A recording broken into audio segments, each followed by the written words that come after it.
A čo mám zazdieľať svoju osobku?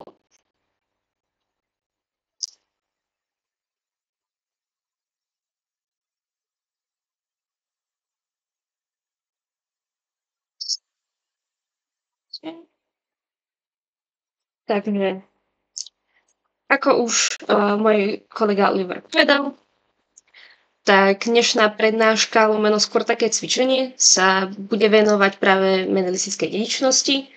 Chcela som sa pozrieť na to skôr ako z takého užšieho uhla pohľadu, pretože ja mám tendenciu vždycky ubiehať nejakým ďalším veciam. Ale teda môžeme diskutovať aj o iných oblastiach genetiky, asi keď budete mať záujem, ale na toto sa teda budeme primárne zameriavať. Čo to nejde prepnúť?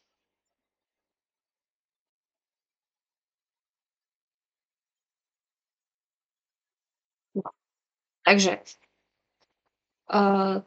na úvod by som dala iba taký krátky rýchlo kurz nejakých kľúčových slov a princípov, ktoré nás budú dnes zaujímať pri riešení tých príkladov, pretože chcela by som hlavne, aby sme sa venovali tej praktickej časti. Takže predpokladám, že väčšinu tých pojmov už budete poznať, len aby sme si to pripomenuli, to tak rýchlo a polopatisticky prejdem. A neskôr sa teda presunieme na nejaké príklady, ktoré sa už vyskytli na biologickej olympiáde v posledných asi 3 rokoch. A budem teda ako v priamom prenose, dúfam, že znie veľmi veľkým delayom aj rozpisovať. Tu som len na úvod vyťahla nejakú definíciu, čím sa budeme vlastne dnes zaoberať. Je to citát zo stránky Biopedia.sk, ktorú odporúčam ako výborný zdroj nielen na teda nejaké to štúdium v škole, ale určite aj pre biologickú olympiádu. Takže genetika, nejaká náuka o dedičnosti a prebilosti, pričom tá dedičnosť je nejaká schopnosť tých organizmov uchovávať tú genetickú informáciu a odovzdávať potomkom. A následne tá premenlivosť súvisí s tým, ako sa prejavia tie gény aj pod vplyvom nejakého prostredia, v ktorom tento organizmus žije.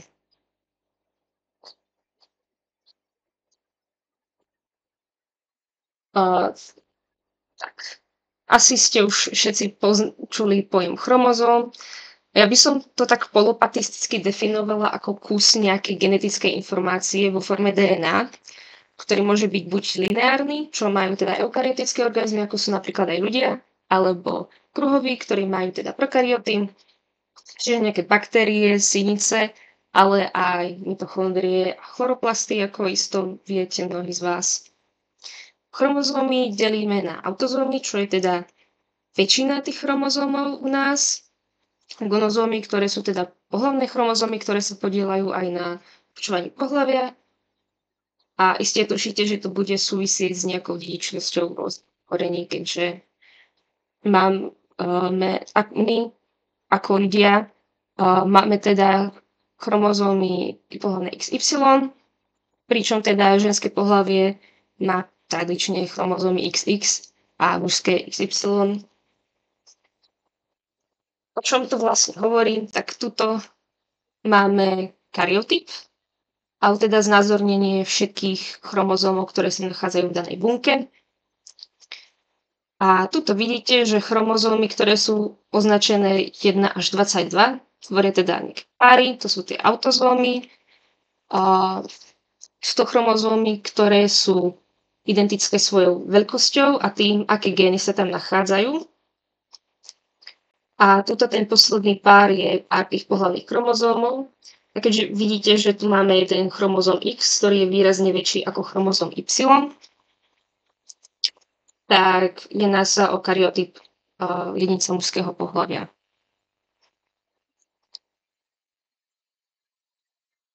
Už som spomenula pojem gén, tak To môže byť občas trošku filozofická otázka s tým, čo za ten gen budeme považovať, ale tradične sa teda za gen považuje úsek DNA, ktorý kóduje nejaký produkt vo forme proteínu, ktorý sa teda prejaví na tom organizme nejakým znakom, v tom tradičnom pojímaní genetiky. Avšak môžete sa stretnúť s definíciou, že gén je úsek DNA, ktorý kóduje napríklad nejakú funkčnú RNA. Ale to je molekulárna biológia, do toho až tak zabiehať nebudeme. Čo je dôležité, že každý gén má nejaký lokus, čiže tú svoju pozíciu na chromozóme. A gén sa vyskytuje vždycky v nejakej konkrétnej svojej forme a to nazývame, že je to alela. Budeme často skloňovať pojem dominantná alebo recesívna alela.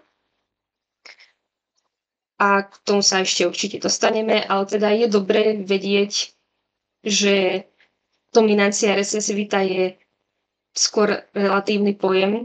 Napríklad, ak poznáte, ako fungujú krvné skupiny, tak viete, že alela pre krvnú skupinu 0 je recesívna voči alelám AB, ktoré teda potlačia nejaký ten jej prejav, ale alely AB sú navzájom kodominantné, to znamená, že jedna alela nebude potlačať druhú a teda prejavia sa obe. Takže to je dôležité si uvedomiť, že tá dominancia je vždycky ako nejaký vzťah, ktorý závisí od konkrétnej situácie. Čo sa teda asi až tak často na stredných školách nespomína, aspoň ja, keď som ešte na strednej škole študovala, tak sme to moc neriešili. Ale recesívna alela často vzniká nejakou mutáciou, ktorá znefunkční produkt z tohto génu. A práve preto, keď máte ešte jednu v podstate zdravú kópiu, sa často nemusí prejaviť. Ale tak o tom asi na konkrétnych príkladoch. Z mojej dielne tu máte taký obrázok, ktorý by mal zhrňať pojmy, ktoré sme si teraz predstavili. Viete, že tá genetická informácia je zapísaná teda v nejakom kóde. V DNA sú to 4 dusíkaté bázy, guanín, cytozín, adenín, tymín. Tuto vidíte, že keď nie je to schematicky úplne naškalované, ale vidíte, že gen je taký úsek, má svoje miesto lokus. To je avšak v bunke vždycky nejak usporiadané pomocou proteínov, ktoré nazývame históny, do väčších celkov, ako je nukleózom. Ale vyšší celok ešte nad tým je teda chromatín, ktorý tvorí nejakú tú výplň konečného jadra. A keď dochádza k bunečnému deleniu, tak sa nám takto kondenzuje tento chromatín do chromozómov, aby sme mohli ten genetický materiál rovnomerne rozdeliť do tých dcérskych buniek. Už som niečo načrtla k týmto pojmom pri tom, ako som rozprávala o recesívnych dominantných alelách alebo celkovo o alelách. Takže heterozygot je jedinec, ktorý bude mať v danom géne dve rôzne alely a homozygot bude mať jedinec, ktorý ich bude mať rovnaké. Občas sa ešte môžete stretnúť aj s pojmom hemizygot. A to používame najmä, keď sa rozprávame o nejakej dedičnosti viazanej na pohlavné chromozómy. Hemizygot napríklad v našom systéme určovania pohlavia XY je jedinec mužského pohlavia, ktorý má chromozómy XY. A práve kvôli tomu, že má tieto pohlavné chromozómy rôzne, tak tým, že má len jednu kópiu toho X chromozómu, tak nemôžeme o ňom hovoriť, že je homozygot alebo heterozygot, lebo má len jednu, tak použijeme to hemi, pretože to znamená polovicu proti toho, čo by mal jedinec s chromozómami XX. Ak hovorím niečo príliš zmetočne, tak sa kľudne ozvite. Mám také tendencie občas, za čo sa veľmi ospravedlňujem. A ešte teda nejaké dôležité pojmy, niektoré z nich sa aj často zamieňajú. Čo je to ten genotyp a fenotyp? Na začiatok. Tak genotyp je súbor všetkých génov daného organizmu alebo ich konkrétnych foriem. a fenotyp je súbor znakov. Fenotyp vzniká na základe genotypu, ale aj na základe prostredia. Veľmi pekným príkladom tohto je to, že môžete mať napríklad vysokých rodičov, čiže budete mať ako nejaké vlohy na to, aby ste boli vysokí, ale ak napríklad počas života nebudete mať správnu výživu, tak nebudete taký vysoký. To je tá premenlivosť, ktorú som mal spomenúť na začiatku ako jeden z aspektov, ktoré študuje genetika. A čo je to ten genom, keď si to porovnáme s tým genotypom, lebo keď sa na to tak pozriete, tak vám tá definícia príde ako viac menej rovnaká, podobná, avšak do genómu rátame aj tzv. Nekodujúce sekvencie DNA, čiže gény plus to ostatné. A čo môže byť to ostatné? Tak o tom sa dá tiež veľmi dlho rozprávať, ale napríklad aj úseky chromozómov, ktoré tvoria centroméry alebo teloméry, čiže centroméra je teda tá časť chromozómu, kde sa pripája nejaké to mitotické vretienko. Ak počujete dedinský rozhlas, tak sa ospravedlňujem. To bude výborné. A teloméry sú teda nejaké sekvencie na konci lineárnych chromozómov, ktoré ich chránia pred poškodením. A genofond je teda súbor genov celej populácie, čiže je to pojem, ktorý používame hlavne pri nejakej populačnej genetike. Ešte sa občas môžete stretnúť so slovom hybridizácia, čo v podstate v kontexte genetiky znamená, že sexuálne alebo teda pohlavne rozmnožujeme nejaké dva jedince. Klon je jedinec, ktorý je geneticky identický so svojím rodičom, čiže vznikol nejakým nepohlavným alebo asexuálnym rozmnožovaním. A to sa využíva často napríklad pri rastlinách, v ovocinárstve, keď získate nejakého jedinca s výhodnými vlastnosťami, ktorého si chcete namnožiť. Monohybrid je jedinec, ktorý má nejakú heterozygotnosť len v jednom géne a dihybrid, keď v dvoch. Ale tak tieto pojmy asi až tak často používať nebudem, ale chcela som ich zahrnúť, keďže v niektorých materiáloch, ktoré ja používam ako referenciu aj pri tvorení úloh, sa vyskytujú. Ešte tu mám taký jeden obrázok práve k tomu princípu dedičnosti. Tak asi všetci už dobre viete, že existujú nejaké pohlavné bunky na to, aby sme sa mohli pohlavne rozmnožovať, ktoré vznikajú z buniek zárodočných a vznikajú práve meiotickým delením. To meiotické delenie je aj redukčné delenie, je teda unikátne práve pre vznik tých pohlavných buniek. A redukčné je práve kvôli tomu, že keby sme ten počet tých kópií, tých genov nezredukovali na polovicu, tak vždycky v každej ďalšej generácii by sme mali dvakrát toľko genetické informácie, ako mali rodičia, čo nie je niečo, čo napríklad ľudia dokážu uniesť. Keď riešime celkovo nejaký ten princíp meiózy, do ktorej sa úplne dostávať nechcem, ale chcela som to tu aspoň tak trošku načrtnúť, tak hovoríme o nejakej ploidii a to je vlastne aký počet sád génov má daný organizmus, alebo teda daná bunka napríklad, keď sa zameriavame na ňu.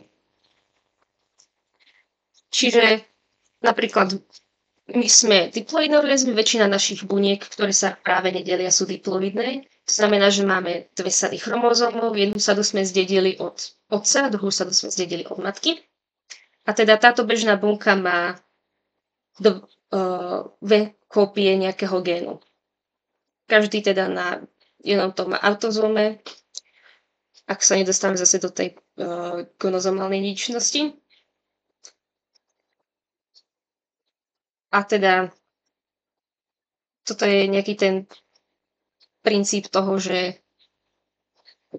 keď chceme teda, aby nám vznikol nový jedinec s tým pohlavným rozmnožovaním, tak si na to musíme pripraviť tie pohlavné bunky a vždycky, keď hovoríme o autozómoch, je to šanca ako 50/50, či vlastne sme získali ten daný gen, tú danú alebo od ktorého starého rodiča, hej.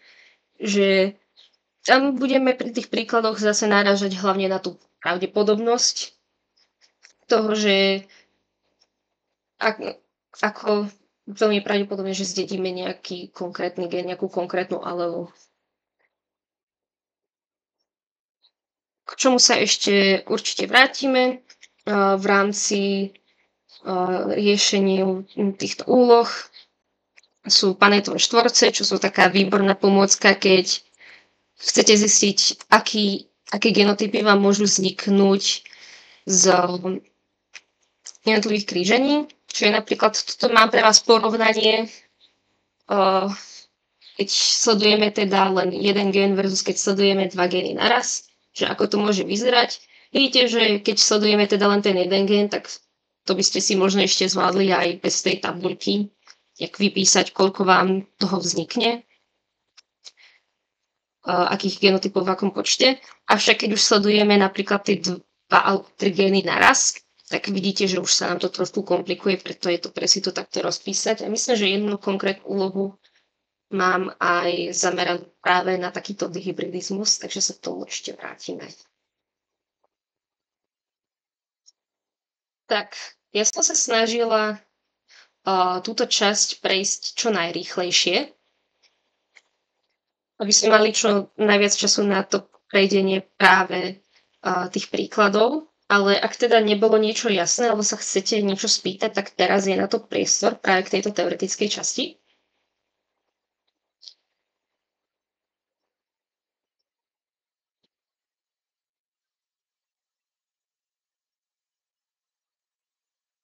Vidím teraz ten chat.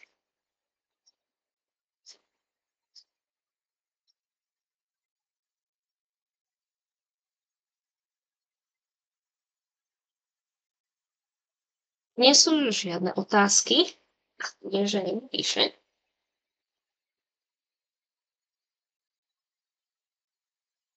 Počkám ešte.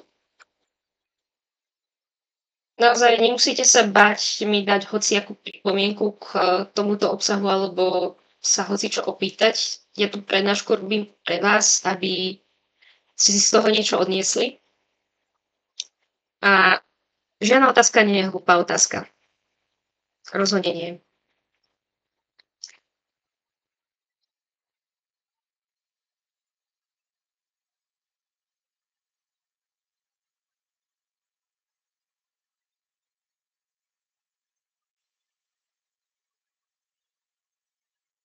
Ešte chvíľu mám tam priestor, ak máte kľudne nejaké pripomienky.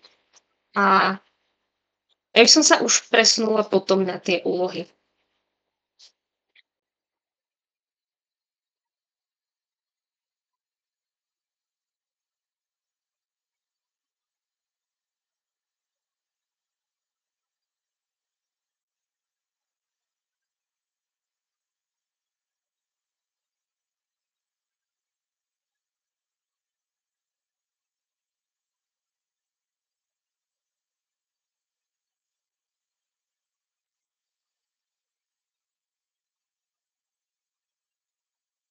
V prípade sa môžete samozrejme spýtať aj neskôr počas tej praktickej časti. Takže asi keď teraz nie sú otázky, tak sa môžeme presunúť na ňu.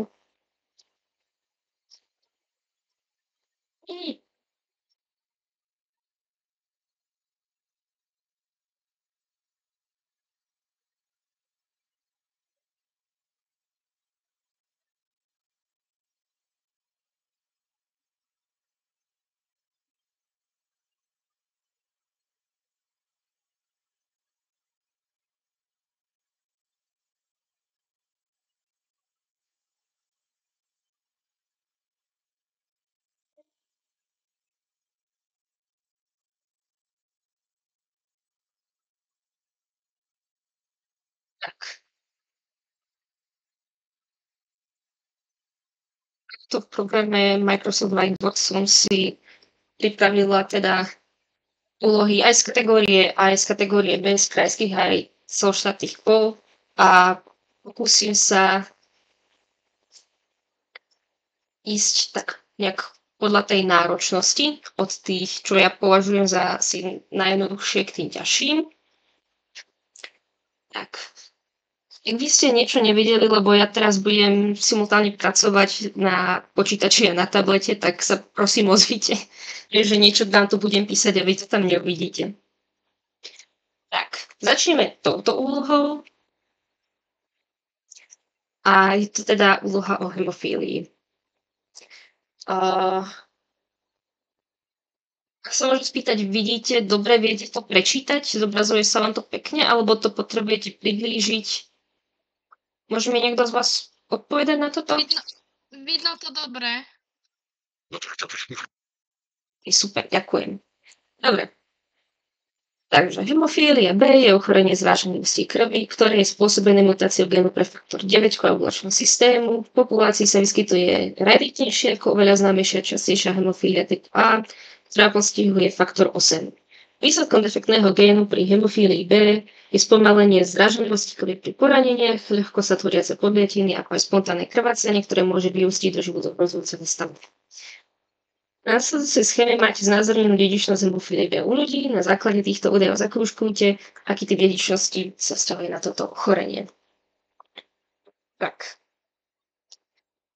Neviem, či viete veľmi dobre prečítať tie drobné písmenka, ale v podstate tmavomodrý jedinec je chorý. Ak je taký svetlomodrý, tak je to prenášač tohto ochorenia, a ak je taký sivý, biely, taká tá najsvetlejšia farba, tak je to zdravý jedinec.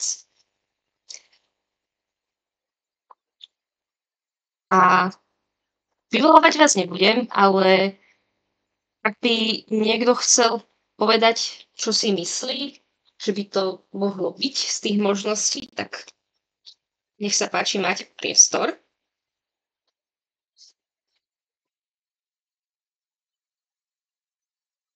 Ak nie, tak... Bčko.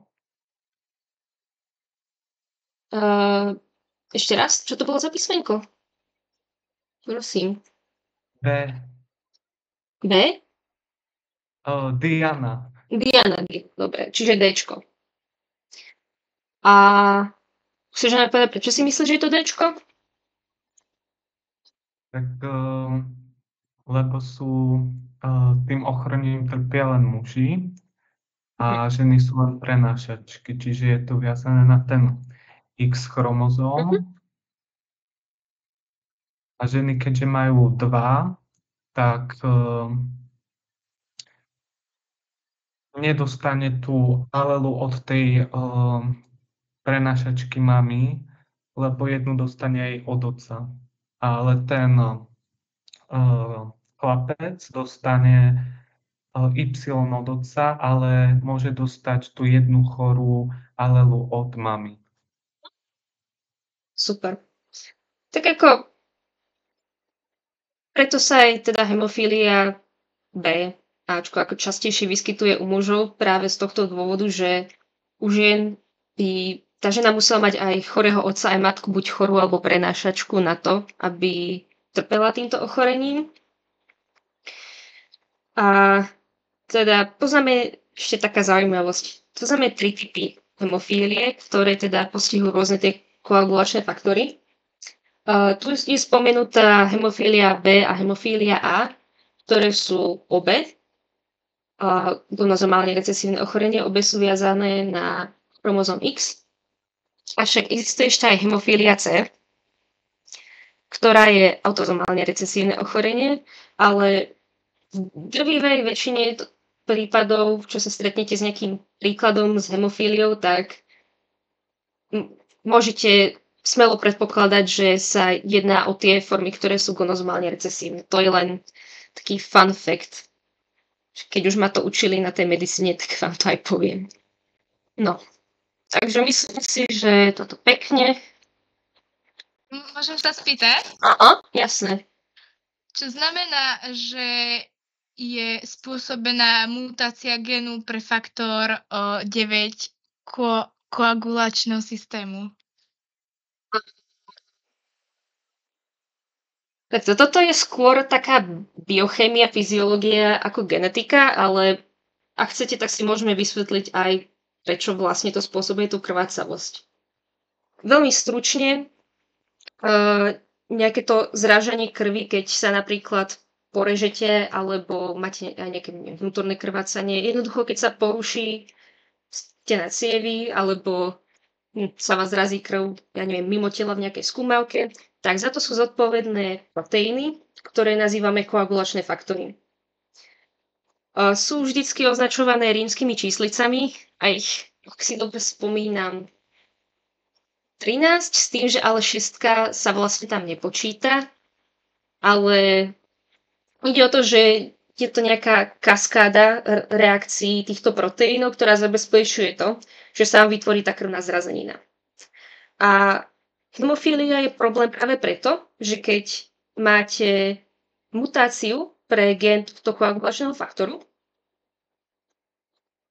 tak sa vám naruší nejaký blok, nejaký úsek tej kaskády. A tým, že vy vlastne potrebujete tú súhru tých rôznych koagulačných faktorov, tak sa táto súhra naruší a preto je teda problém s tým zrážaním krvi. A ako práve tieto dve hemofílie, to Ačko, Bčko, tak každá z nich vlastne postihuje iný gen pre iný koagulačný faktor. Neviem, či som zodpovedala otázku, alebo som ubehla niekam úplne inám. Áno, ďakujem. Dobre, tak ak súhlasíte, tak sa môžeme presunúť na nejakú ďalšiu úlohu. Rozmýšľam, kam teraz pôjdem. Máme viacero možností, ale ešte, ak by sme sa chceli venovať tej hemofílie, tá je inak veľmi obľúbená v týchto príkladoch. Tak, myslím si, že takou podobnej obťažnosti je tento príklad. Takže väčšina génov, teda úsekov DNA, ktoré kodujú celú informáciu, sa nachádza u človeka na nepohlavných chromozómov, ktorých je 22 párov a v rámci jedného páru nie sú rovnaké gény. Niektoré gény sa nachádzajú na pohlavnom chromozóme X, takže ženy majú dve kópie, každého z týchto génov u mužov chýbajú na chromozóme Y. Ten je veľmi menší, aj keď sa meozy homologicky páruje s chromozómom X. Sledujeme pacienta, muža, ktorého matka na jednom zo svojich X chromozómov nesie poškodenú verziu génu pre krvný zrážací faktor 8. Tento gén chýba na chromozóme Y. Tento muž má poruchu zrážania krvi, známu ako hemofília. Akým spôsobom ju mohol získať? Takže klasická úloha biologické olympiády, kde máme nejaké tvrdenia a musíme označiť, ktoré sú správne a ktoré nie. Tak. Prvé tvrdenie znie, zdedil od otca rovnako poškodený chromozóm X ako od matky. No, to je blbosť. Prečo? Tak, lebo od otca zdedí chromozóm Y, keď je to muž. Takže to vyradíme. Zdedil od matky poškodený chromozóm X. To môže byť. To je aj správne. Zdedil iba jednu kópiu génu kodujúceho zrážací faktor 8 a tá je poškodená.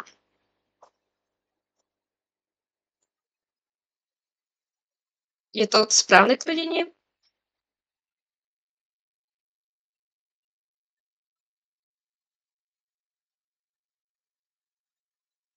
Tak je, nie? To je v podstate to isté, čo to Bčko, len inak povedané. Ešte posledné tvrdenie. Keďže na chromozóme Y chýba gen pre tento zrážací faktor, pacient ho má iba polovicu a to nestačí na zabezpečenie zrážania krvi. To je blbosť. No on nemá bohužiaľ žiaden, keďže má defektnú tú alelu. No. Tak, to bolo relatívne rýchle, čiže správne bolo Bčko, Cčko. To som mohla dať možno ešte aj skôr. Taká všeobecnejšia úloha, čo máme hneď vedľa. Takže umiestnenie génu na autozóme alebo pohlavnom chromozóme ovplyvňuje spôsob dedičnosti a tým aj výsledný fenotyp jedinca. A zase máme označiť správne tvrdenia. Ak je žena nositeľkou recesívnej alely na autozóme, všetci jej potomkovia budú tiež prenášať či bez ohľadu na pohlavie. Nie. Čo si o to myslíme? Nepravda. A prečo? Tak lebo zdedí ešte jeden od otca. Tu nejde až tak o to, že zdedí ešte teda jednu kópiu od otca. Keďže je to teda ešte recesívne, tak nemôžu byť všetci potom ako keby prenášať toho, lebo ten otec môže mať zdravú alelu. Takto. Toto tvrdenie nie je o tom, že či sa to prejaví u toho jedinca, ale že budú títo potomkovia takéto ženy prenášačmi. Prenášač je taký jedinec, ktorý je teda heterozygotný v tomto géne, že má jednu alelu teda recesívnu, ktorá je nejaká defektná a jednu alelu má zdravú. Prenášač znamená, že má síce tú jednu alelu v genotype, ale že sa to neprejavuje. Prenášač môže byť v podstate ako, hlavne v kontexte, keď hovoríme o tej recesívnej dedičnosti, lebo tak keby to bola dominantná alela, tak sa prejaví, aj keby tam bola len jedna. Ale tu si treba skôr uvedomiť to, že aj keď je tá žena nositeľkou tej recesívnej alely, tak aspoň z toho kontextu mi vyplýva, že jednu alelu síce má defektnú, ale druhá je zdravá. A tým, že je to autozóm a má dve kopie, tak stále je akože šanca pade na pade, či ten jej potomok práve získa tú recesívnu alelu. Že vlastne štatisticky sa prejaví tá alela, respektíve budú mať tú alelu po tej matke len ako polovica tých jej potomkov. Že to si tam skôr treba uvedomiť.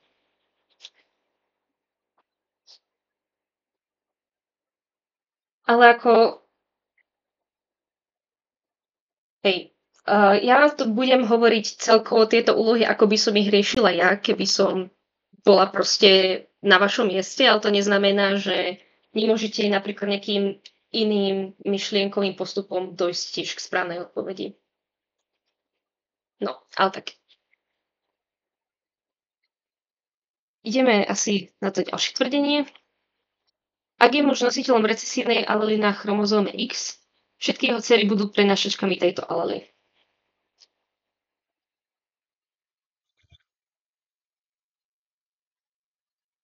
Čo si myslíme o tomto?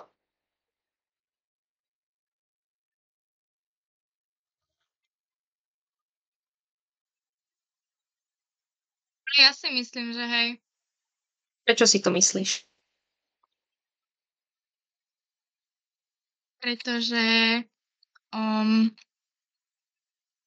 tak vždycky dievča musí zdediť 2X chromozómy a jeden zdedí od otca. Čiže tam nemáš veľmi na výber, čo vlastne zdedí od toho Presne. otca. Dobre, super. Tak.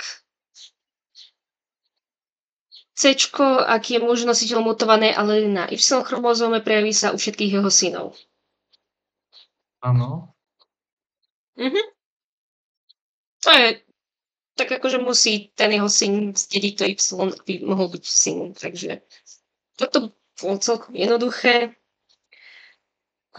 Ak je žena nositeľkou recesívnej alely na chromozóme X, určite sa prejaví u jej synov. Nemusí sa. Prečo sa nemusí? Lebo môže zdediť aj ten zdravý chromozom X. Tak akože ono je to také diskutabilné občas ako takto vyhlásené tie otázky, ale v správnych riešeniach je, alebo teda v autorských riešeniach je toto označené ako nepravdivé tvrdenie, takže budeme sa toho držať. Ešte keď zostaneme pri tej dedičnosti, toto na chvíľku preskočíme. Ideme sem. Tak toto neviem, či sa mi vôbec podarí vysloviť. Ale teda hereditárna hemoragická teleangiektázia, nailed that one, je dedičná genetická porucha prejavujúca sa postihnutím ciev a intenzívnym krvácaním. Na obrázku máte rodokmeň rodiny postihnutej týmto ochorením. Na základe rodokmeňa určite, akým typom dedičnosti sa dedí HHT. Tak. V olympiáde sa často stretnete s nejakou úlohou, kde máte rodokmeň. A ako štandardne sa vždycky tie údaje do toho rodokmeňu zapisujú rovnakým spôsobom, hej, že teda žena by mala byť vždycky krúžok, muž predstavuje teda štvorec.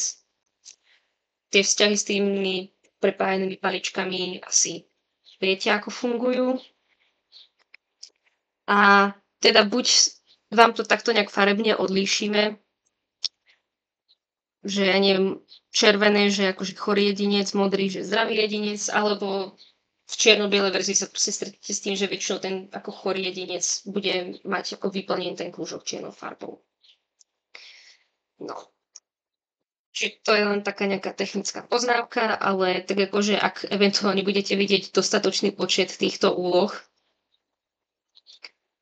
tak si to už zafixujete.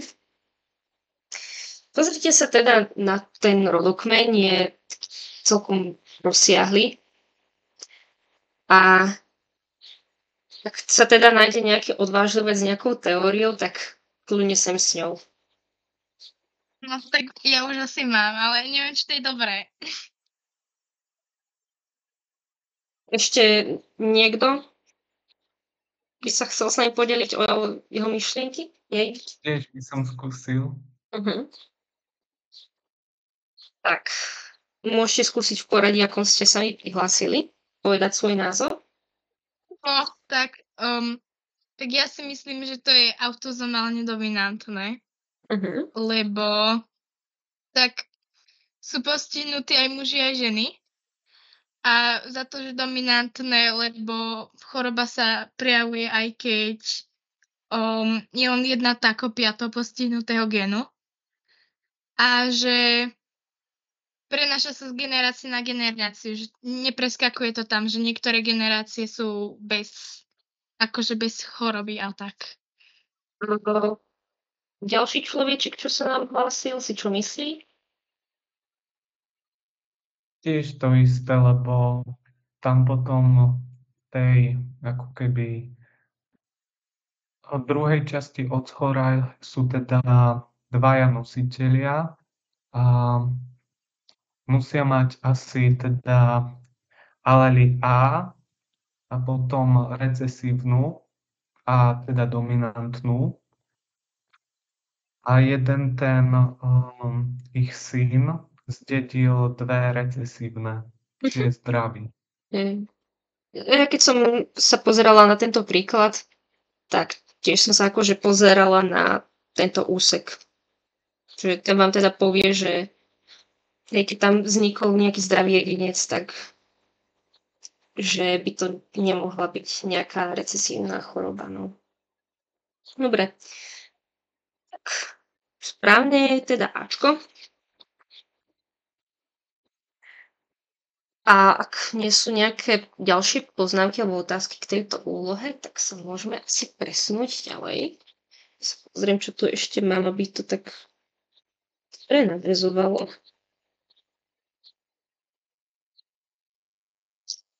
By mohla byť zaujímavá teraz. Máme tu jedno genetické poradenstvo.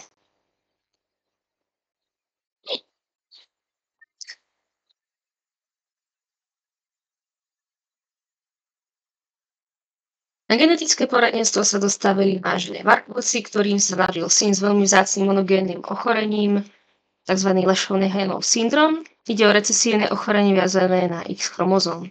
Rodinná anamnéze sa zistilo, že u predkov pána Vargu sa dané ochorenie nikdy nevyskytlo, avšak otec pani Vargovej zomrel na rovnakú chorobu. Vypočítajte, aká je pravdepodobnosť, že ďalšie dieťa, ktoré sa im narodí, bude takisto trpieť Leschenheimerovým syndromom. Už neviem dneska rozprávať, výborne. Výsledok máte v percentách ako celé číslo. Takže môžeme si kresliť asi aj nejaký menší rovokmeň.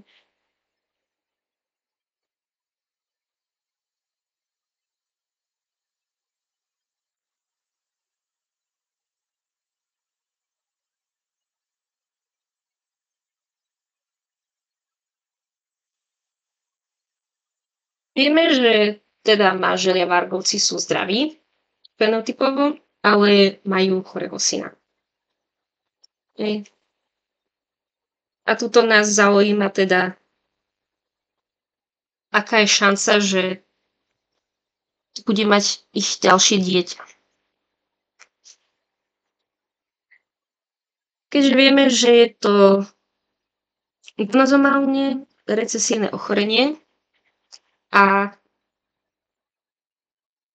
vlastne pán Varga je zdravý a nikdy sa to u neho nevyskytlo, tak predpokladáme, že aj on je zdravý.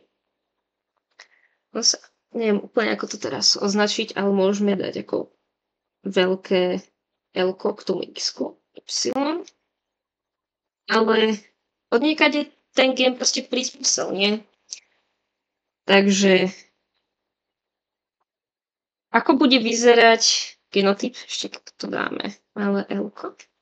Ako bude vyzerať genotyp pani Vargovej?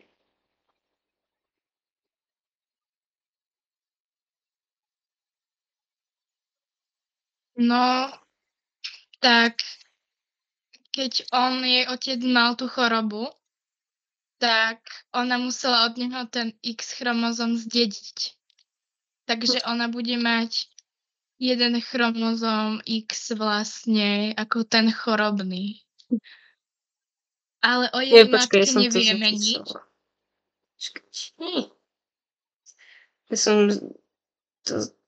Dobre som to zapísala, už sa sama metiem.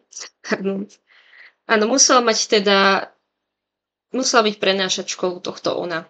Keďže keby to mal, inak by to nemohol získať akože ten syn od toho otca, ale áno. Aj z toho textu vyplýva, že teda zrejme zdedila tú alelu takto od svojho otca. Ale ešte mohla byť teoreticky aj chorá, lebo nevieme o jej matke, či bola tiež prenášačkou, že tiež od nej mohla teoreticky zdediť chorú alelu. Či? Tak akože mohla by určite aj o tej matky, ale tam teda máme spomenuté, že práve ako jej otec zomrel na tú chorobu. No. Takže ako predpokladám, že to získala od neho, ale akože áno, mohlo sa stať len. Aj keby ste nebrali ako tento širší kontext tej úlohy, tak viete, že to ten syn mohol získať jedine od tej matky, keďže je to viazané na ten X chromozóm. A nás teda zaujíma, aká je pravdepodobnosť, že ďalšie dieťa sa im narodí s týmto ochorením. Tak. 25%. Aj mne to tak vyšlo. A ako ste sa k tomu dostali? No, šanca, že zdedí od tej matky ten poškodený chromozom je 0,5, teda 50%.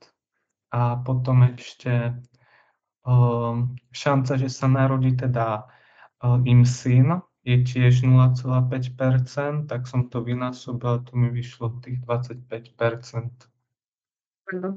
Aká je pravdepodobnosť, že sa im narodí choré dievča? 0. Pretože to by musel byť aj pán Varga chorý na toto ochorenie. chorý na toto ochorenie. Dneska mi to ide. No. Takže ak všetci sme na rovnakej frekvencii a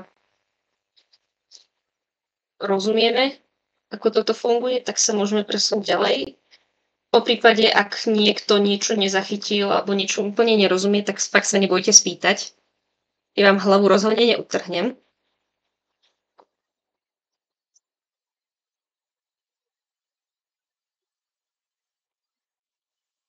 Môžeme ísť ďalej, pozrieme sa na čo tu mám. Ešte môžeme chvíľku zostať v tých rodokmeňoch.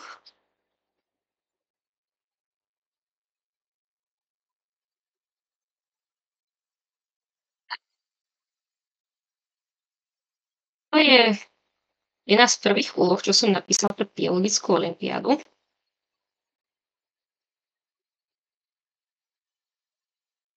A ju teraz predstavujem. Tak, zameriavame sa v podstate na to, že tu máme manželský pár, ktorý teda čaká nové dieťa, dcerku. A nás zaujíma, aká je pravdepodobnosť, že toto dieťa bude trpieť fenylketonúriou, čo je teda ochorenie, ktoré sa vyskytlo na oboch stranách rodiny. To je prvá vec, čo nás zaujíma. Druhá vec, čo nás zaujíma, že aký typ dedičnosti predstavuje toto ochorenie.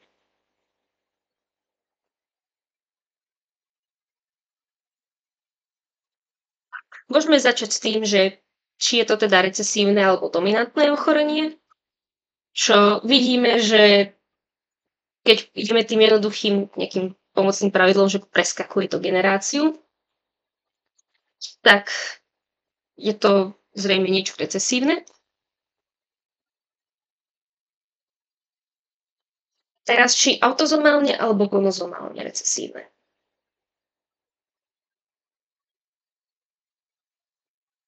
Vie niekto z vás to vyčítať z toho rodokmeňa? Autozomálne. A prečo? Ako si to zistil?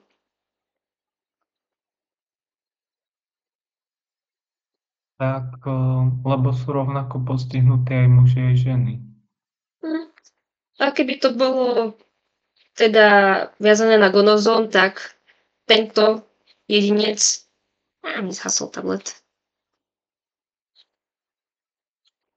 Tento jedinec, keďže má chorú matku, by musel byť chorý tiež. Nás zaujíma riziko pre dieťa tohto páru, čo tu máme skúškované, takže ideme sa k tomu nejako dopracovať. Na čo je dobré sa zamerať? Teraz sme si už povedali, že bude to autozomálne recesívne ochorenie, takže vieme veľmi jednoducho zistiť genotyp niektorých osôb. Vieme, že túto babka z maminej strany tohto dieťaťa bola určite recesívna homozygotná, ale jej dcéra je zdravá, to znamená, že ona musí byť heterozygotná. V rodine jej manžela sa vyskytla tá fenylketonúria u brata toho jej manžela, to znamená, že vieme, že keďže on má takéto alely, obe recesívne, že ich rodičia museli byť heterozygoti, pretože oni sú zdraví a inak by ten jeho brat tieto obe recesívne alely nezískal a nebol by chorý. Takže teraz, čo s tým genotypom toho otca? No tak vidíme, že je zdravý, ale nevieme presne, si dáme to takým šipu, nevieme, no môže byť aj ako dominantný homozygot. Ale môže byť zároveň aj heterozygot, my to nevieme. tak je niekto, čo s tým teraz urobíme.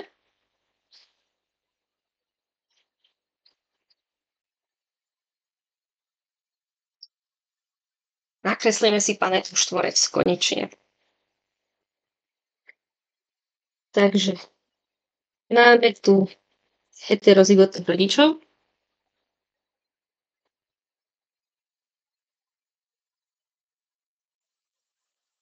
A vieme, že keď sa nám krížia heterozygoti, takže potenciálne genotypy toho potomstva vyzerajú takto. No pekne, a čo teraz s tým, že? Tak, tuto podľa mňa si veľa ľudí nevedelo, ako sa od tohto odraziť. Ale vy už budete vedieť, ako riešiť takéto úlohy. Teraz. Pretože keď sa na to pozriete, je zdravý, tak nemôže byť proste recesívny homozygot. Čiže túto možnosť my vieme v tomto prípade úplne vylúčiť. Takže nám zostávajú iba 3 možnosti. A z toho, čo nám zostalo, tak pravdepodobnosť, že bude dominantný homozygot, bude 1/3, keďže je to jedna z tých 3 možností, čo tam vidíme. Pravdepodobnosť, že to bude heterozygot, je zvyšok, čiže 2/3. Takže čo nás ďalej zaujíma do tohto príkladu, je to, že táto pravdepodobnosť toho, že je to heterozygot, sú tie 2/3. Lebo iba v takom prípade by ich dieťa mohlo mať fenylketonúriu. Ak by ten otec bol dominantný homozygot, tak tým, že je to recesívne ochorenie, by to v tejto generácii nemalo šancu sa prejaviť. Takže máme pravdepodobnosť toho, že je teda heterozygot 2/3. Teraz, hypoteticky, keby sú teda obaja rodičia heterozygoti, vieme, že tá matka že pravdepodobnosť, že heterozygot je 100% samozrejme, lebo tak malá chorú matku je zdravá. Takže to je krát 1, to tam zahŕňať nemusíme. A teraz, zase sa vrátim k tomuto. Pravdepodobnosť, že vám vznikne z 2 heterozygotov jeden recesívny homozygot je 1/4. Takže tu 1/3 vynásobíme 1/4, pardon, 1/3, 2/3, spravedlňujem sa. A toto, keď dáme potom ten zlomok na základný tvar, ako si od nás pýta úloha, tak nám vyjde, že pravdepodobnosť, že ich dcerka, respektíve aj každé ďalšie dieťa, pretože je to autozomálne recesívne ochorenie, je 1/6. Teda bude trpieť týmto ochorením. Všetci porozumeli, ako som sa dostala k týmto číslam? V prípade chcete sa niečo k tomu spýtať? Nie. Lebo viem, že toto je úloha, ktorá bola na kraji v Ačku minulý rok a že ako nažalujem, niektorí moji kamaráti vtedy nevedeli. Takže to nie je ako žiadna hanba, ak ste náhodou toto nevedeli vyriešiť, teraz už budete vedieť.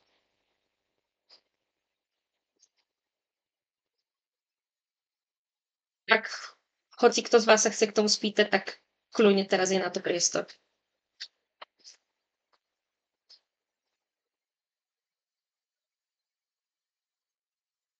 Teda nie, tak sa môžeme presunúť ďalej.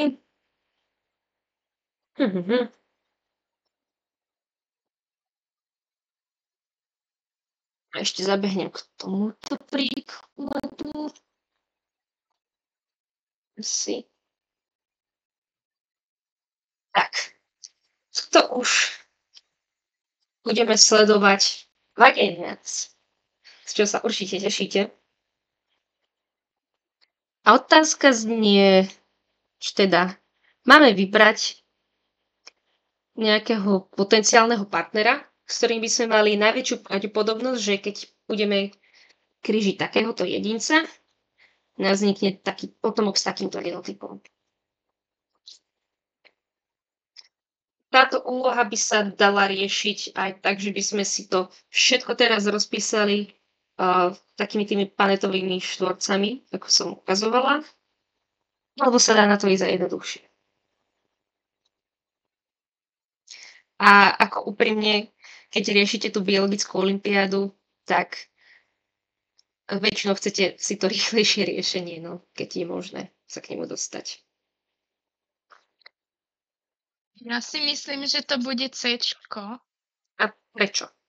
A ja si myslím, že to bude C-čko rovnako. No, lebo keď... Áno. Pokračujte.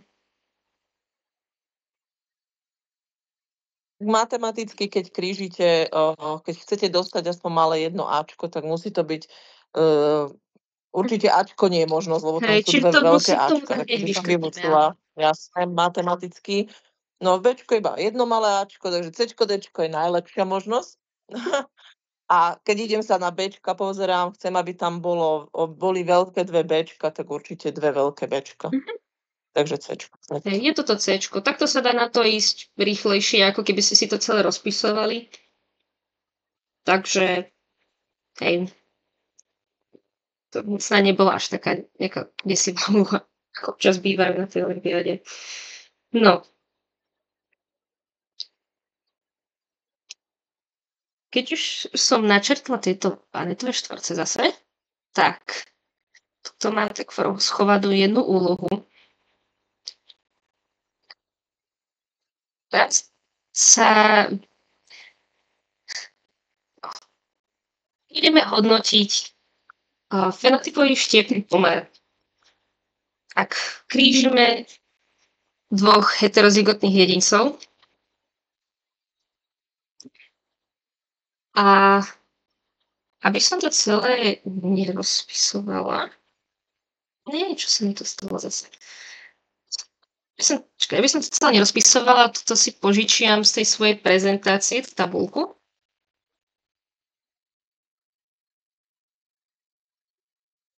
By som trochu ušetrila čas. Tak, poďme sa na tabuľu. To tam ulepíme.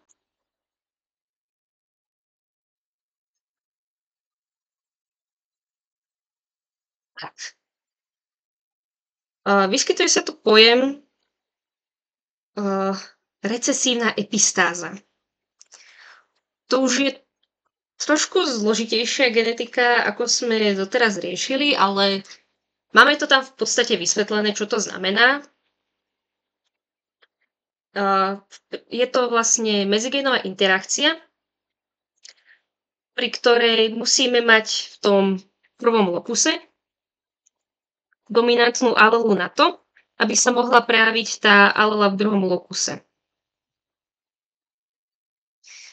To je tak veľmi jednoducho povedané, ale teda ak by sme mali v tom prvom lokuse recesívneho homozygota, tak aj keby tuto boli obe alely napríklad dominantné, tak nemajú šancu bohužiaľ sa prejaviť, pretože tuto máme recesívneho homozygota v tomto géne.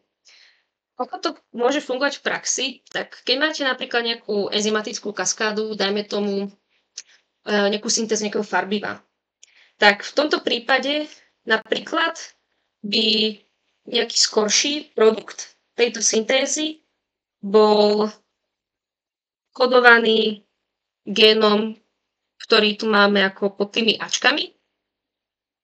A v prípade, že je tam recesívna alela, tak sa neprodukuje. A ak by tam bola aspoň jedna dominantná, tak by sa produkovala. A teda napríklad nejaký enzym, ktorý je kódovaný tým B-čkovým génom, musí využívať tento produkt na to, aby to malo napríklad tú finálnu farbu, tá rastlink. Napríklad. Neviem, či som to úplne dobre vysvetlila. Rozumiete, čo to znamená? Áno. Áno. Dobre, super. Takže ideme do tej našej tabulky a nás zaujíma fenotypový štiepný pomer. teda to, v akých pomeroch sa nám tam budú prejavovať tieto znaky. A máme teda na výber z 5 možností. Takže asi jednoduchšie je začať s tým, kedy sa nám neprejaví vôbec to Bčko. Z toho dôvodu, že nám tam chýba to A dominantné. Tak by sme mali napríklad tu a tu.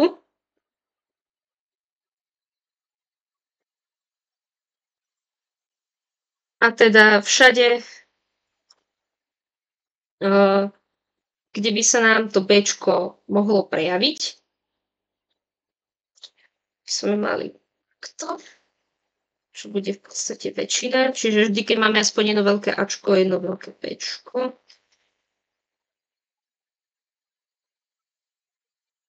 To, čo nám zostalo, sú tie, kde sa síce Ačko prejaví, ale Bčko, čakajte, ja som zabudla vymeniť farbu. Kde sa nám Ačko prejaví, ale Bčko už nie. Čakajte, to už som to nejak zle zaškrtla. Viem, či som sa teraz niekde neokašľala, lebo mi to nevychádza. Upsík. Tak vidíte, kde som spravila chybu.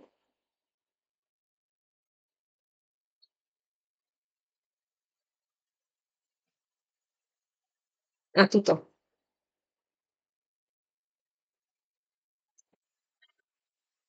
Tu vidíme, že nám to teda vychádza 9 tých modrých.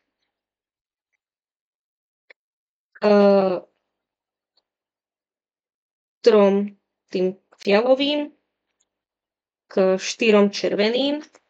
Takže správne bude C-čko. Tu by bolo dobré si to samozrejme už rozkresliť, aby ste sa nestratili a takto si to nejak pooznačovať.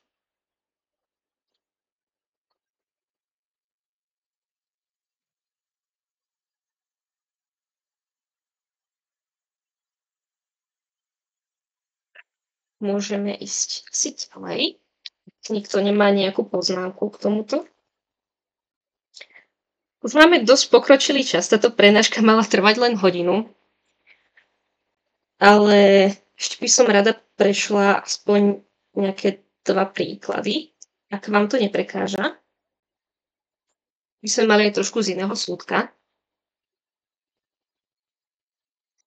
Máte niečo aj z populačnej? Ja aj z populačnej. Ďakujeme.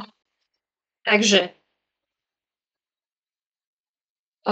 toto je skôr taká matematická otázka, ale predsa len som ju vybrala, pretože podľa mňa dôležitá pre pochopenie toho, ako funguje Hardy-Weinbergová rovnováha.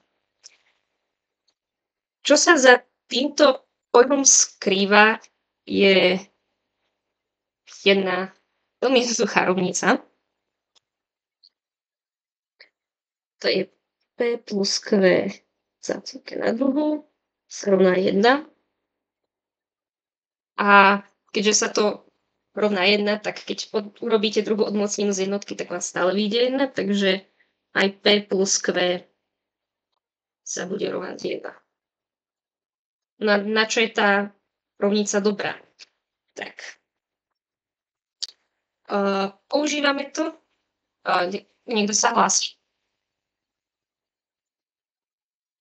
Není tá rovnica aj potom s týmito, s homozygotmi a heterozygotmi? K tomu sa idem dostať.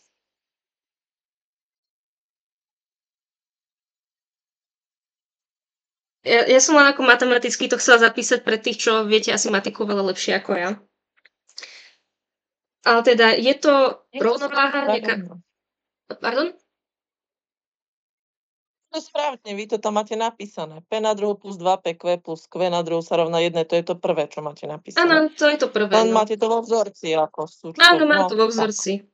No, tak. Je to vlastne rovnica, ktorú používame v populačnej genetike, keď chceme určiť frekvenciu jednotlivých fenotypov a genotypov. A teda viete, že keď si tento vzorec rozpíšete, tak vám vznikne toto. A Áno, tak. sa analogicky, tuto vidíte, že tak súčet ako všetkých, no respektíve, neviem teraz si to úplne uchopiť, ale frekvencia recesívnej a dominantnej alely, čo je táto rovnica, musí byť vždy dokopy 100%, čiže 1. Tak myslím, že tradične sa dáva, že P je recesívna alela a Q je dominantná. Možno som to teraz poplietla, ale v zásade matematicky My to dávame naopak. Je to naopak? Tak my väčšinou to dávame naopak. Tak môže to dať kľudne aj tak, ale v zásade je to úplne jedno. Ja som si to vždycky ešte aj na strednej mýlila, ale tak vidíte, že mi to zostalo teraz. Ale matematicky to bude stále to isté. Ale teda frekvencia týchto alel spolu musí byť 1. A zároveň frekvencia všetkých možných genotypov, čo vám z tohto vedia vzniknúť, je taktiež 1, alebo tak 100% populácie tam dostanete. A teda, ak do toho pridáme tie genotypy, tak to P na druhu bude teda dominantný homozygot, 2PQ bude heterozygot, Q na druhu bude teda recesívny homozygot. A teda súčet všetkých tých frekvencií tých genotypov by vám mal dať tiež 1. Toto sa používa, je to samozrejme zjednodušenie, nebude to platiť v každých prípadoch, keď chceme teda určiť frekvenciu nejakého genotypu populácií, lebo tak na to, aby táto rovnováha platila, sú tam nastavené nejaké podmienky. Ako sú to, že napríklad žiadna kombinácia týchto alel nebude letálna a nebude nám vyraďovať týchto jedincov z populácie a nebude im zabraňovať sa rozmnožovať. Ďalej, že teda tie jedince sa tam môžu voľne medzi sebou rozmnožovať. Takže to nazývame anmixia, že tá populácia musí byť samozrejme dostatočne veľká, aby toto platilo. A teda musí byť uzavretá, že tam teda nedochádza k nejakému toku genetickej informácie dovnútra. Že nám to nebude tú rovnováhu narúšať. No. Takže, keďže toto je zatiaľ v podstate čistá matematika, táto úloha po vás chce, aby ste vybrali graf, ktorý k nej patrí. Teda na osi Y tam máme frekvenciu nejakého fenotypu, konkrétne tu máme vybraný fenotyp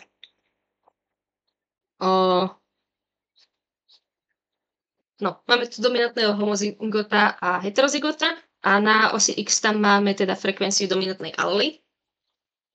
A máme tu len jednu správnu možnosť, ako vyzerá graf tejto funkcie.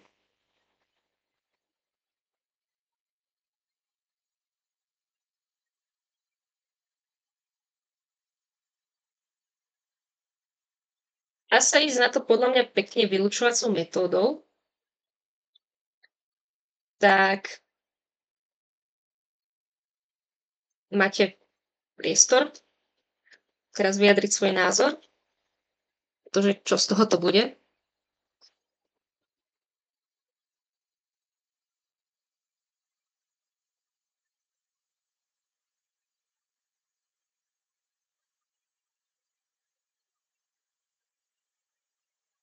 Nejaké nápady?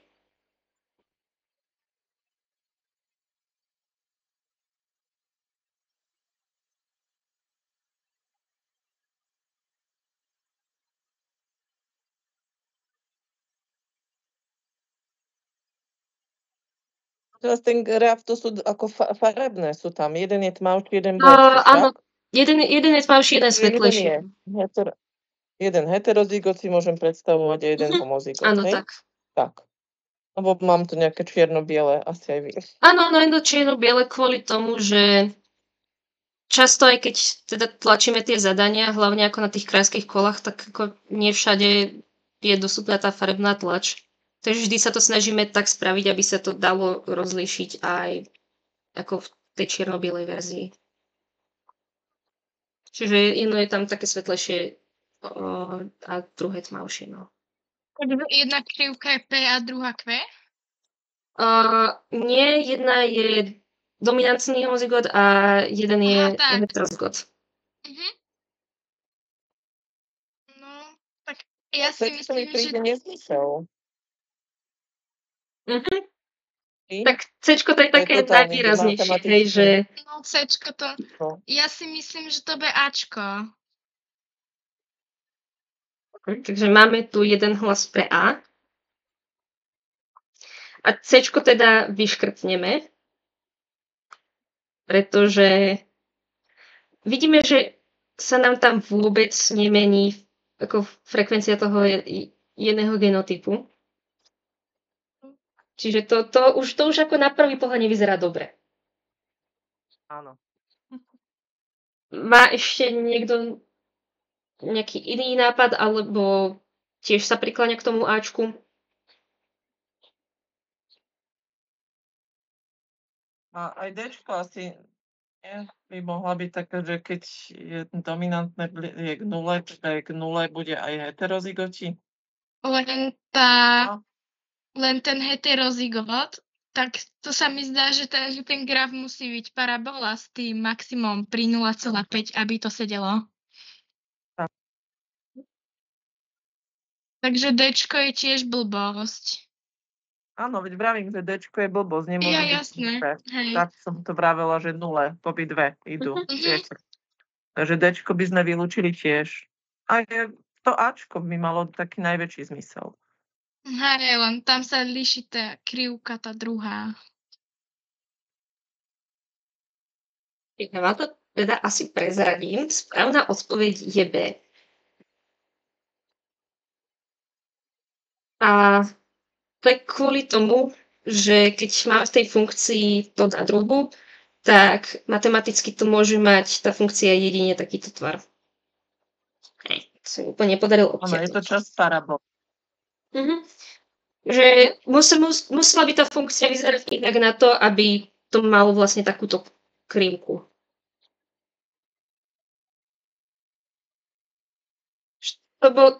Neviem, ktorý kolega je zodpovedný za túto úlohu, ale páčila sa mi, lebo som ešte takúto nikde nevidela. Tak to bolo ako len také ako nejaké pochopenie toho, ako vlastne funguje tá rovnica, tak by som sa asi presunula na nejaký konkrétny príklad.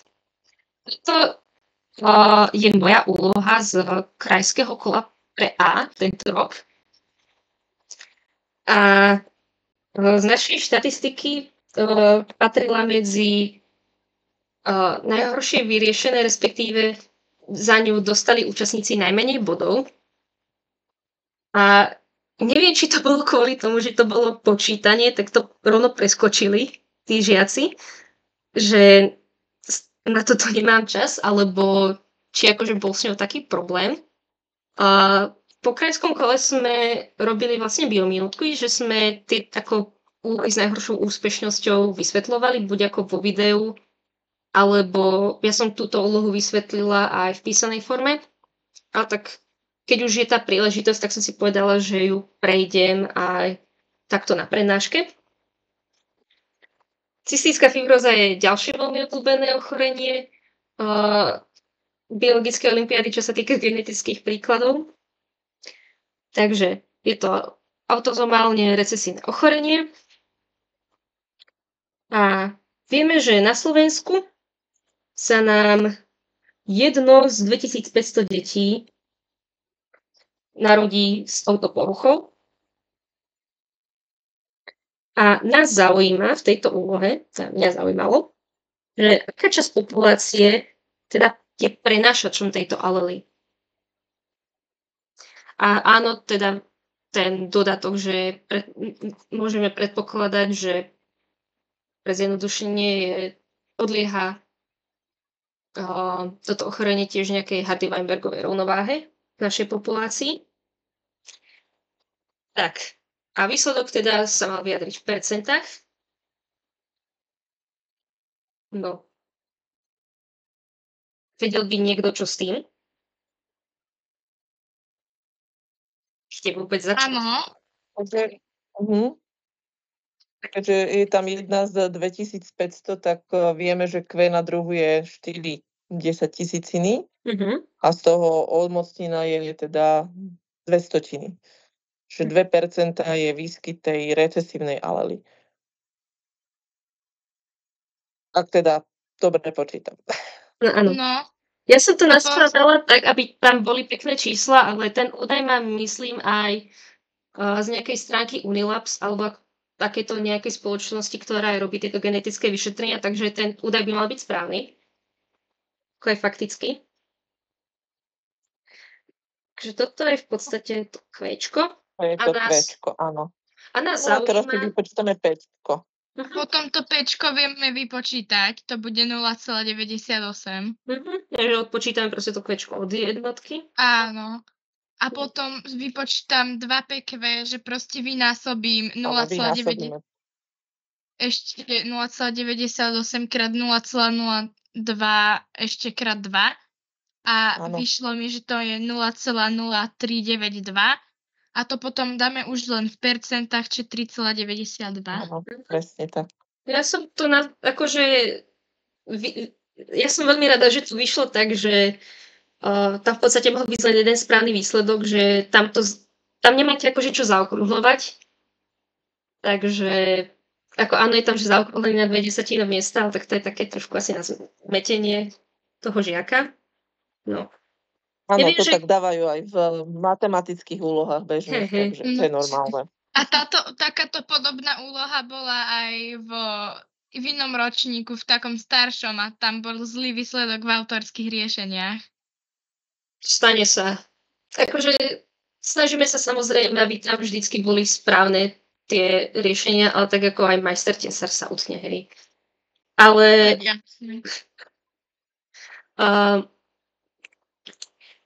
ja, čo som bola zvyknutá napríklad ako na gymnáziu počítať tieto príklady z Hardy-Weinbergovou rovnováhou, tak si pamätám, že ako často sa tam uvádzali napríklad tie rôzne frekvencie už rovno v percentách. Tak ako, že človek si to len previedol na desatinné číslo, ale tak ako tu ide len o to, že nezlaknúť sa toho a uvedomiť si, že v podstate je to zlomok a že to si viem tiež previesť na to desatinné číslo. Tak to je asi také najťažšie na tejto úlohe, by som povedala. No, vyzerám. Ešte teda, ak vládzete, môžeme ísť ďalej.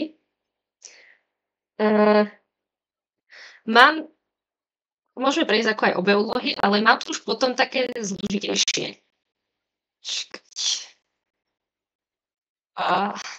Toto je taká diabolská úloha, by som povedala. Keď sa pozriete ako na ten rodokmeň, tak vyzerá veľmi zvláštne. Ale to je kvôli zvyklostiam rôznych kráľovských dynastií si brať vlastných príbuzných a mať s nimi deti. A toto je teda úloha, kde by sme sa tiež dostali ako k tej Hardy-Weinbergovej rovnováhe. A potom tu máme ešte ďalšiu úlohu s Hardy-Weinbergovou rovnováhou, kde by sme zase riešili krvné skupiny. Čo už ako je trošku zložitejšie, ale tak neviem, môžeme napríklad ísť na túto úlohu, lebo myslím si, že kombinuje viaceré veci, ktoré sme teraz riešili. Ak súhlasí obecenstvo. Takže máme tu nádherný rodokmeň egyptskej dynastie Ptolemajovcov. a teda máme s ním pracovať. Keď sa pozrieme na tú prvú podúlohu, tak tu máme zase tú cystickú fibrózu a zase tu máme teda, že hej, je tu monogénne podmienené autozomálne recesívne ochorenie. Tu máme už udanú inú frekvenciu výskytu, je to inak 2000, ale tak nelíši sa to až tak od toho predošlého čísla. Vieme, že B2 je zdravá, to má 2 štandardné alely. A P3, teda Ptolemeus III, trpí cystickou fibrózou, takže máme manželstvo dominantného homozygota s recesívnym homozygotom. A našou úlohou je vypočítať, koľkokrát vyššie riziko má túto Ptolemeus V v porovnaní s hypotetickým súrodencom, ktorý by bol tu, ak by si teda ten Ptolemeus IV nezobral vlastnú sestru.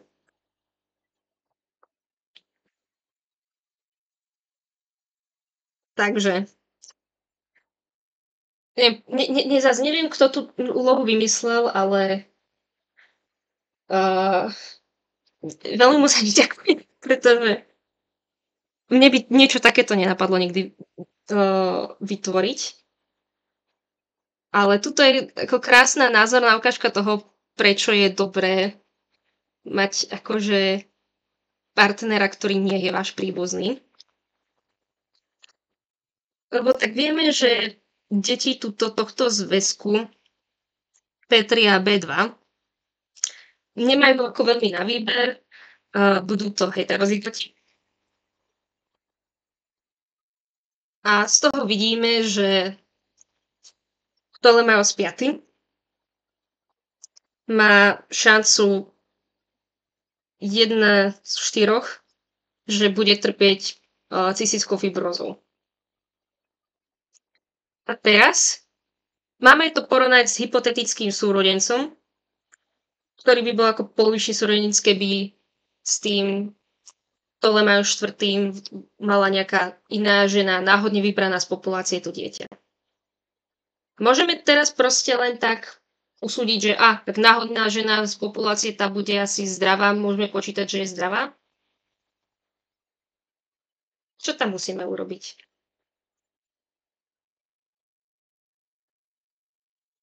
Môžeme proste si povedať, že tak asi bude zdravá, asi to bude dominantný homozygot? Nie. Prečo? No, musíme uvažovať aj tú frekvenciu, s akou sa vyskytuje v normálnej populácii. Keď už tam je to číslo, tak ho treba použiť správne uvažovanie. Takže čo s tým ďalej?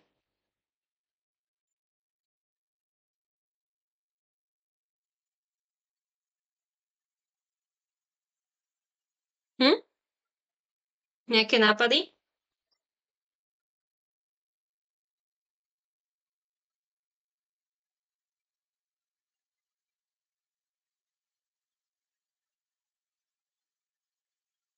Sme niečo podobné robili v tej predošlej úlohe.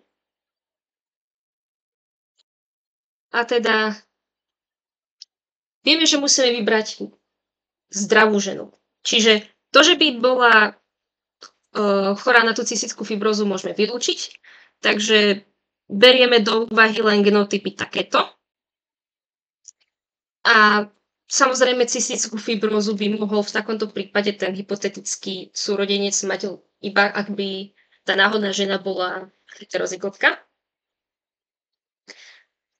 To, aká je šanca, že bude heterozygotka, vypočítame podobne v podstate, ako sme ich počítali v predošlej úlohe.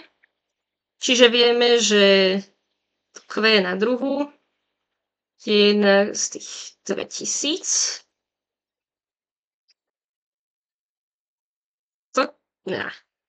Keď hodíme do kalkulačky,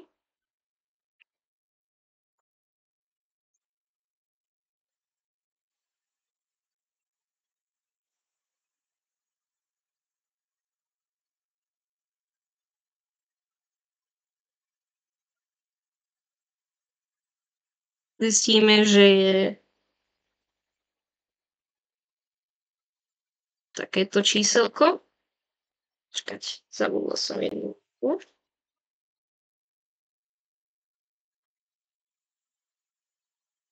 Teraz už len dopočítame Pčko.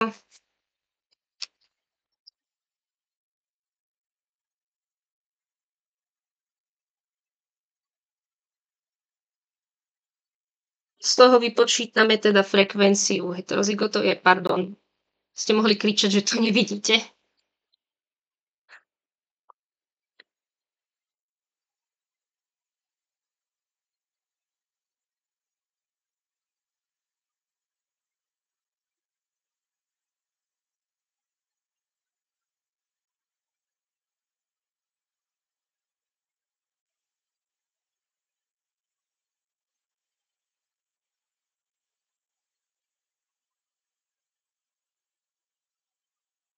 Na schvál si to nechávam viac tých desatinných miest.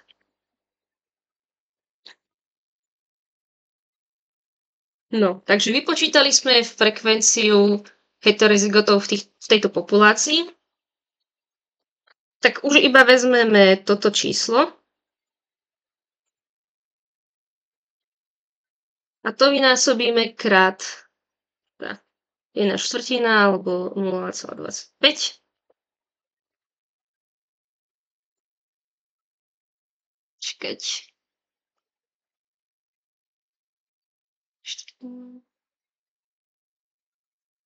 Áno, lebo vieme 100%, že vlastne ten P4 je heterozygot.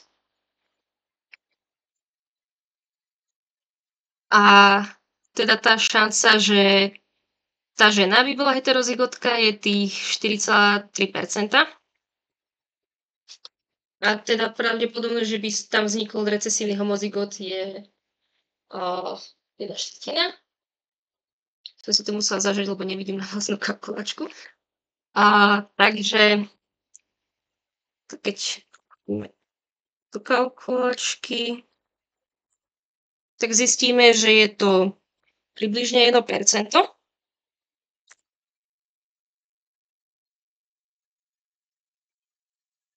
Je 1,1. Ale otázka znela, o koľko vyššie má riziko ten P5. Takže ešte nám tam zostáva jedna matematická operácia.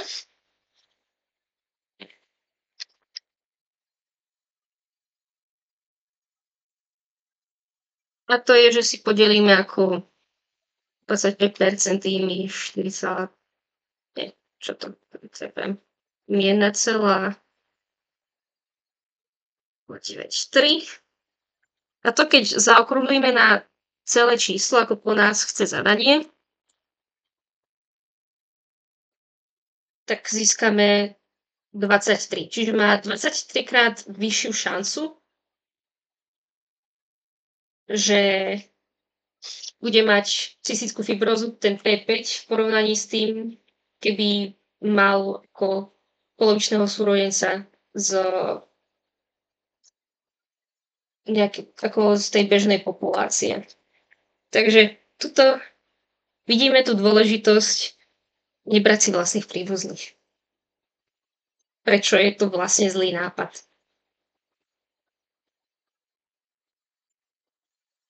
Toto je teda prvá podúloha. Sú k tomu nejaké otázky?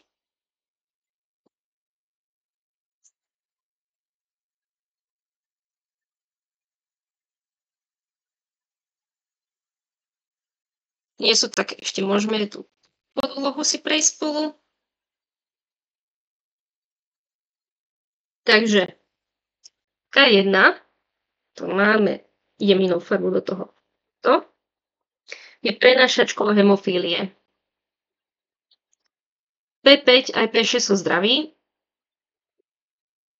Aká je šanca, že tento jedinec, čo je označený otáznikom, tá dcéra, bude hemofilička?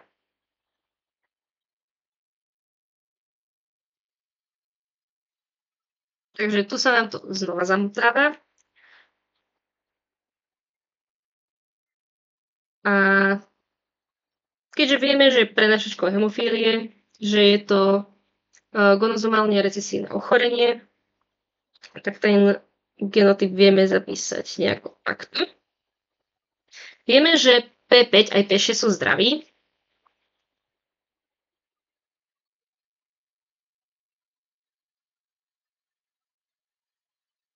A nás zaujíma, akú pravdepodobnosť bude mať teda to dievča skryté pod otáznikom, že bude hemofilička.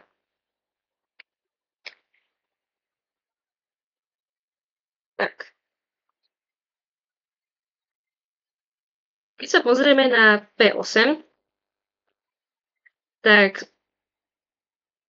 tým, že jeho matka je prenášačkou hemofílie, tak má šancu ako 50/50, či bude tou hemofíliou trpieť aj on. Čiže pravdepodobnosť, že bude hemofílik, je teda 1/2 alebo 50%.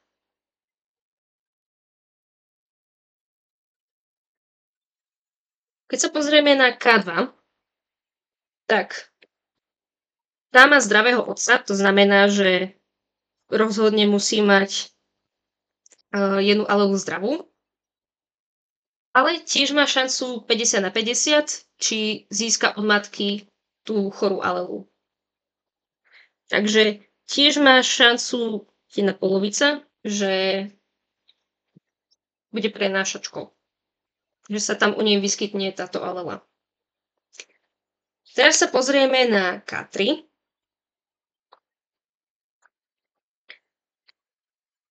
A tiež teda od svojho otca musí získať jednu zdravú alelu, keďže on je zdravý.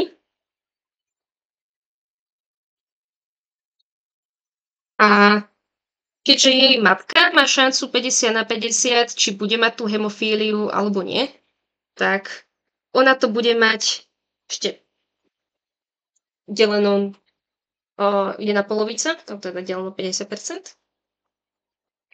Takže to, že bude prenášačka, je šanca 1/4.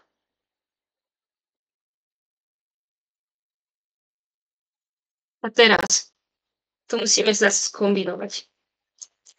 Čiže toto dievča má šancu, teda 1/2, že získa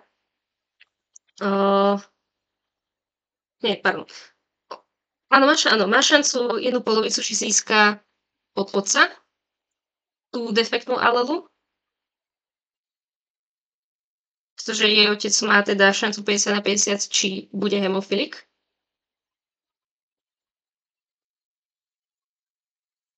A jej matka má teda štvrtinovú šancu, že bude hemofilička, že bude prenášačka, pardon. Ona má teda šancu 50/50, ktorý z tých foriem tých chromozómov by zdedila, takže to máme 1/4 krát ešte 1/2. A to keď vypočítame, nám vyjde, že to je 1/16. A to je teda aj správna odpoveď. Tak toto bol asi s tými rodokmeňmi zatiaľ najkomplikovanejší príklad, by som povedala. A zároveň veľmi pekne názorný. Sú nejaké otázky?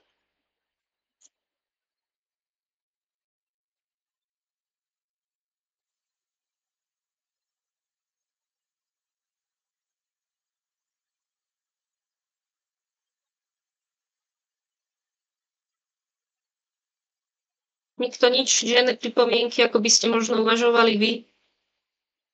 Niečo sa spýtať?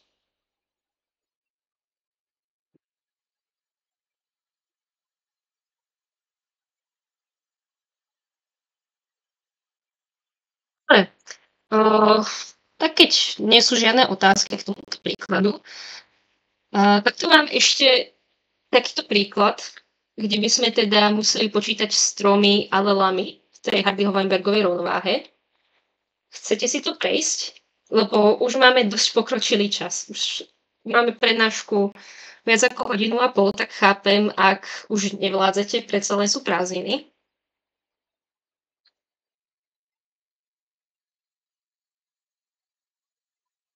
Kľudne môžeme. Aspoň teda mne to je jedno. Ja by som to rada videla, ako sa to počíta.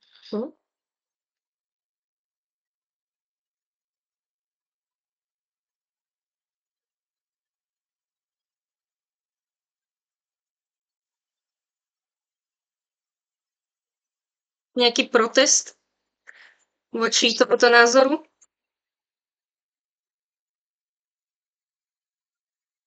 Alebo všetci sa chcete ešte so mnou trápiť?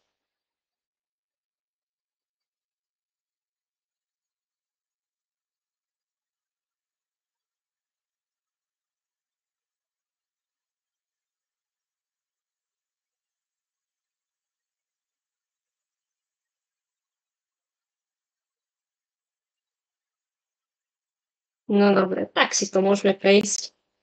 Ono za ten čas, čo som ja riešila olympiádu,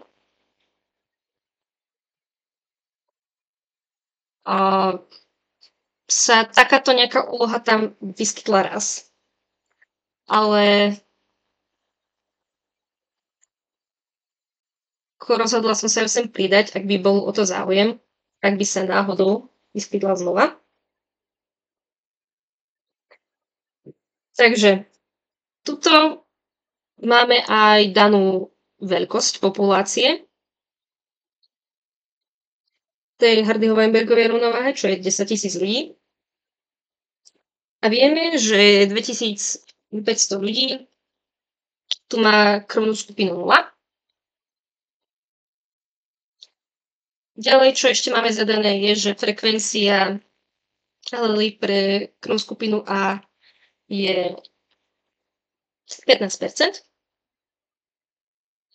A máme vypočítať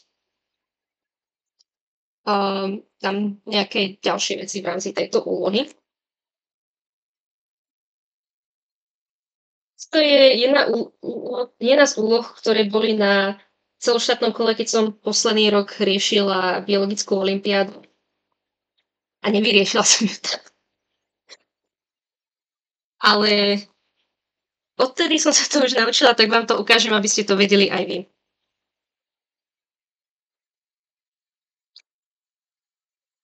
Viete asi, že máme 3 alely v tomto systéme určovania krvných skupín, takže asi tam už nevieme úplne aplikovať ten vzorec, čo sme doteraz poznali. Ak je to niekto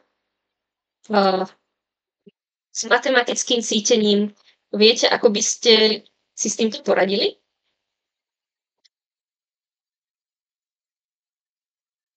A chceli by ste akože vzorec čo na tretiu, či čo? To asi nemá zmysel, či?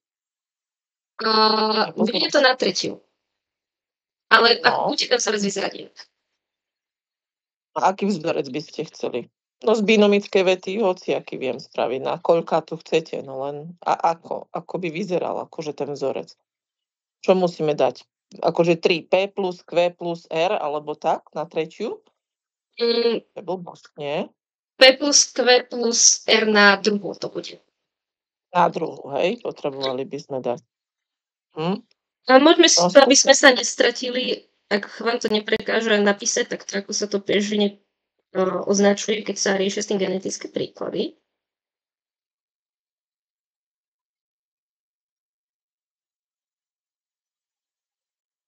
A toto, keď si teraz rozpíšeme, tak to bude vlastne dominantný homozygot pre Ačko. Potom, keď ideme po tých homozygotoch, tak ešte musíme mať aj dominantný homozygot pre Bčko, homozygota pre nulku, čiže jediná možnosť, ako získame krvnú skupinu 0. A pre heterozygotov tu budeme mať ešte 2IA 0 plus 2IA B plus 2 BI Dúfam, že som ešte zabudla, sa rovná 1. Čiže toto už máme viac členov, ale princíp toho počítania bude v podstate rovnaký,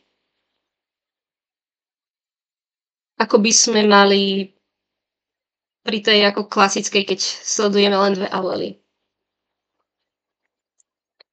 Tak teraz vyťahneme, čo vieme z tohto príkladu. Vieme, že frekvencia toho Ačka je 0,15 a vieme, že frekvencia I malého, teda alely pre 0, je 2500 ľudí z 10 000.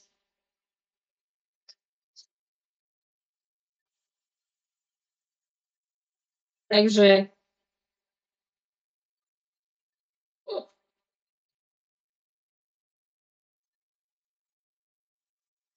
Není toto I na druhu. Máte pravdu, je to I na druhu. No. Ja už som sa zekla. Nie, Ospravedlňujem sa. Čiže to je 0,25. Takže Ičko. Čo robím? Už je asi neskoro aj na niečo. Áno, dobre. Hovorím, treba sa ozývať, keď urobím nejakú blbosť, lebo ja si to musím hneď uvedomiť. No, takže ozajme z toho teda tieto dve, čiže už vieme tako jednoducho dopočítať tretiu. Čiže to bude proste 1 minus tých 0,15 minus 0,5, takže to bude 0,7. Či je 0,8. Ja už neviem počítať. Ja už neviem počítať. Toto je taká hanba. Ale nevadí. Bude to iba dostupné na YouTube. Takže máme frekvencie tých aliel. Tak už v podstate máme všetko, čo potrebujeme, aby sme si vedeli poradiť s touto úlohou. Prvá otázka je, aká je frekvencia tej alely pre skupinu 0, čo sme už v podstate vypočítali. A je to tých 0,5. Frekvencia alely pre krvnú skupinu B, to sme už tiež vypočítali, je to 0,8.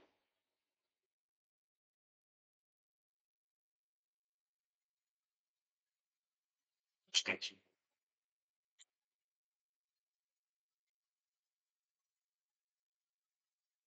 Sa tu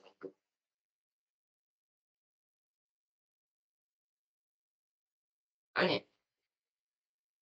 Má byť to IB 0,35? Má to byť 0,35, lebo ja som určite zase niečo niekde prepočítavam to s vami, ale to mi nesedí. Ani mne to už nevychádza, keď sa na to pozerám spätne. No keď to dáme do tej zátvorky, tak vyjde nám 0,35 IB. Áno, je to 0,35, máte pravdu. Ďakujem vám, že ma kontrolujete. Dobre. A teraz máme určiť, koľko ľudí má teda tie rôzne krvné skupiny. Takže krvnú skupinu A budú mať ľudia s genotypom, ak budú dominantní, no ak budú homozygotní pre túto krvnú skupinu, alebo ak budú heterozygotní s tou alelou pre 0. Takže v podstate musíme spočítať frekvencie týchto dvoch genotypov. Áno, tú dvojku ešte tam musíme dať. Čiže tu budeme mať 0,15 na druhú plus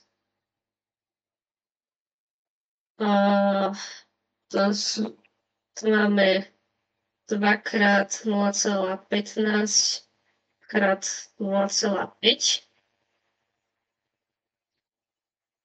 Mne to vyšlo 0,1725. 1725 10 000. Čiže 1725, hej? Keď z 10 000 ľudí.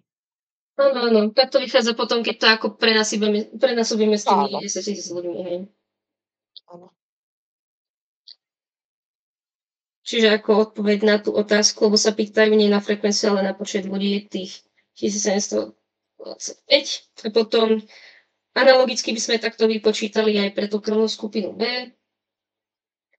Tiež, že by sme tam započítali tých, čo sú heterozygotní, tí, čo sú homozygotní pre túto krvnú skupinu. A to by vyšlo, budem zapínať, 4725. Sa mi to tam úplne nejak nemošlo, ale pre tú krvnú skupinu AB, tak tam máme iba v podstate jednu možnosť toho genotypu. A tamto na prepočet tých ľudí vyjde 1050, tak. Áno, to Dčko som skontrolovala, áno, 4725 je to správne. No, takže toto tiež je taká úloha, že sa tam dá zamotať, ako vidíte. Ale vravím, raz som videla, že sa niečo takéto tam vyskytlo v tej olympiáde, ale ako nie je zle s tým vedieť počítať.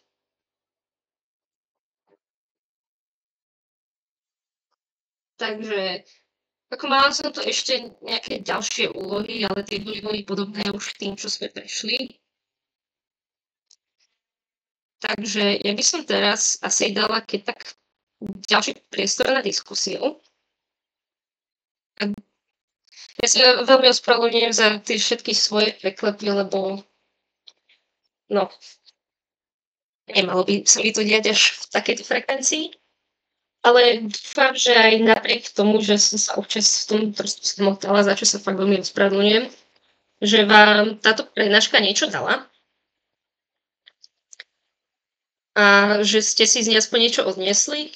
Neviem, že z akých ste tu boli kategórií, že či ste tu boli prevažne z Ačka, z Bčka a aké máte skúsenosti s tou olympiádou, či to napríklad nebolo pre vás až príliš jednoduché alebo naopak príliš zložité, tak môžete pokojne vyjadriť svoj názor buď teraz, alebo mi viete potom kľudne v rámci toho Discordu napísať, ak možno chcete k tomu povedať viacej, alebo to nechcete povedať teraz takto pred všetkými. A tak ja vám veľmi pekne ďakujem za pozornosť, ktorú ste mi venovali skoro 2 hodiny. Takto náhodnú stredu cez prázdniny. Ja si veľmi vážim, že sme tu mali dvojnú účasť. Lebo ako vravím, čo som minulý rok v rámci tohto cyklu mala prednášku, tak som mala asi 4 ľudí pripojených. Takže ja si veľmi vážim, že som mohla s vami takto dneska stráviť čas, že som si to mohla pre vás pripraviť a vám ďakujem za to, že ste prišli. Môžem už asi zastaviť aj nahrávanie, ak nechcete, aby to bolo nahraté.